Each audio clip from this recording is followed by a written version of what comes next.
नमस्ते अस्तु भगवन् विश्वेश्वराय महादेवाय त्र्यम्बकाय त्रिपुरान्तकाय त्रिकाग्निकालाय कालाग्निरुद्राय नीलकण्ठाय मृत्युञ्जयाय सर्वेश्वराय सदाशिवाय श्रीमन्महादेवाय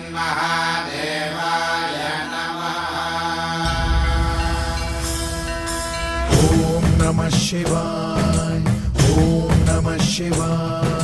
शिव शंभु सम्मानित शंकर ओंकार गूंजे हृदयम् महामहान् महिमहेश्वर नव नव चरणं हे हरदम्।